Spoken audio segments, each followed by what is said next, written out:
Hi friends, welcome back to cook corner. இன்றைக்கி நம்ம சேனலில் என்ன பார்க்க போகிறோம்னா சாஃப்டான பூ மாதிரி இடியாப்பம் செய்ய போகிறோங்க. எப்போயும் நம்ம இட்லி, தோசை, பணியாரம் இந்த மாதிரி ஐட்டம் இல்லாமல் நம்ம வித்தியாசமாக இடியாப்பம் செய்யலாம். இதுக்கு தேங்காய் பால் சேர்த்திக்கலாம், நாட்டு சக்கரை. அப்படி விருப்பம் இல்லைன்னா நீங்கள் தாளித்து கூட சாப்பிட்டுக்கலாம், வெரைட்டியாக சாப்பிட்டுக்கலாம். இப்போ வாங்க இடியாப்பம் எப்படி செய்யணும்னு வீடியோக்குள்ளே போய் தெரிஞ்சுக்கலாம். வீடியோக்குள்ளே போகிறதுக்கு முன்னாடி நம்ம சேனலை இதுவரை சப்ஸ்கிரைப் பண்ணாமல் இருந்தீங்கன்னா மறக்காமல் சப்ஸ்கிரைப் பண்ணிவிட்டு பக்கத்தில் இருக்க பெல் ஐக்கான் கிளிக் பண்ணுங்கள். அப்போ தான் நான் போடுற வீடியோ எல்லாமே உங்களுக்கு நோட்டிஃபிகேஷன் வந்துகிட்டே இருக்கும். நம்ம வீடியோ எல்லாமே பார்த்துட்டு நீங்களே ரெசிபியை வீட்டில் செஞ்சு பாருங்கள். எப்படி இருந்துச்சுன்னு நம்ம கமெண்ட் பாக்ஸில் மறக்காமல் கமெண்ட் பண்ணுங்கள். இப்போ வாங்க வீடியோக்குள்ளே போயிடலாம்.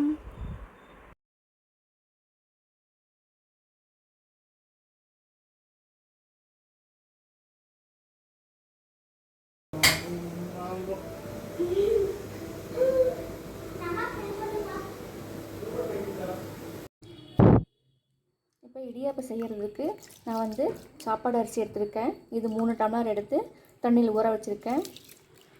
இது 2-3 மணி நேரம் ஊறினாவே போதுங்க. இந்த மாதிரி நல்லா கழுநீர் பிடிச்சிக்கலாம். ஒரு 2-3 தடவை கழுநீர் பிடிச்சிட்டு மிக்சியில் நல்லா அரைச்சி எடுத்துக்கலாம், நைஸாக அரைச்சி எடுத்துக்கலாம். இப்போ அரைச்சி காமிக்கிறேன் உங்களுக்கு. இப்போ மிக்சியில் இது 2 வாயை போட்டுக்கலாம். ஒரு வாயில் மிக்சியில் அரைக்காது. இப்போ 2 வாயை போட போகிறேன்.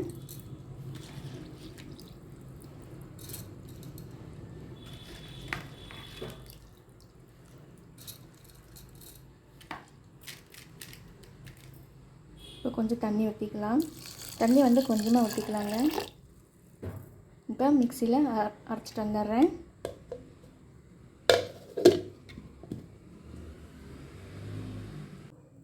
இப்போ பாருங்கள், நல்லா நைஸாக அரைச்சாச்சு.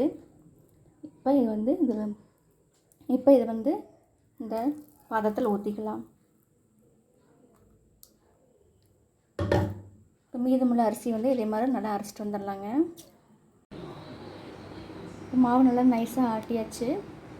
இப்போ இந்த தட்டில் ஊற்றிக்கலாம். இது போல் ஒவ்வொரு கரண்டியும் எடுத்து எல்லா குழியுமே இது மாதிரி ஊற்றிக்கலாம். இப்போ 2 தட்டில் ஊற்றிக்கலாங்க. 2 தட்டில் ஊற்றியாச்சு. இப்போ நம்ம இட்லி பானையில் வச்சுக்கலாம். 10-15 நிமிஷம் நல்லா வேக விட்டுடலாங்க.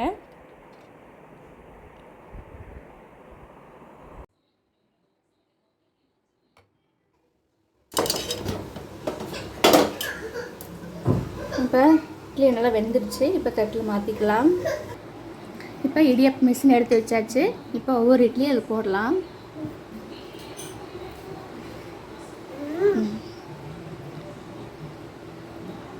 பாப்பா அமுத்துங்க.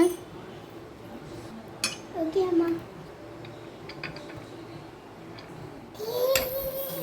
எங்கள் வீட்டில் இடியாப்பம் செஞ்சோம்னா எங்கள் பாப்பா தான் இந்த மாதிரி புழிஞ்சு கொடுப்பாங்க. சுற்றுங்க. குழந்தைங்களுக்கு இந்த மாதிரி சின்ன சின்ன வேலைகள்லாம் செய்ய சொல்லாங்க. இந்த மாதிரி செய்கிறதுனால அவங்களுக்கு ரொம்ப ஹாப்பியாக ஃபீல் பண்ணுவாங்க. எங்கள் வீட்டு குழந்தைங்களுக்கு இந்த மாதிரி செய்வாங்க. இப்போ பெரிய பாப்பா செய்கிறதுனால சின்ன பாப்பாவும் நான் செய்யறேன்னு பக்கத்தில் இருந்து அடம் பிடிச்சிட்ருக்கா. சூப்பராக உழுவுது பப்புக்குட்டி சுற்றுறதுனால. இது போல் எல்லா இட்லியுமே இதே மாதிரி நல்லா புழிஞ்சு எடுத்துக்கலாம்.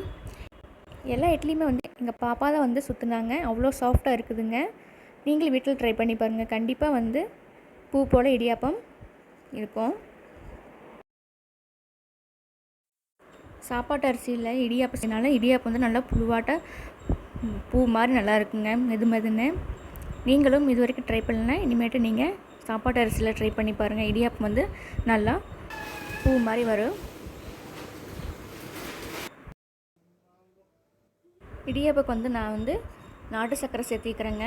இதுக்கு தேங்காய் பால் கூட சேர்த்திக்கலாம். இப்போ நைட் டைம்னால நான் நாட்டு சக்கரை சேர்த்துனேன், தேங்காய் பால் சேர்க்கலை. உங்கள் வீட்டு குழந்தைங்களுக்கு இது போல் செஞ்சு கொடுங்க. குழந்தைங்க ரொம்ப விரும்பி சாப்பிடுவாங்க. இந்த வீடியோ பிடிச்சிருந்ததுன்னா லைக் பண்ணுங்கள். உங்கள் ஃப்ரெண்ட்ஸ், ஃபேமிலி எல்லாத்துக்குமே ஷேர் பண்ணுங்கள். அப்படியே நம்ம சேனலை சப்ஸ்கிரைப் பண்ணிடுங்க. தேங்க்யூ.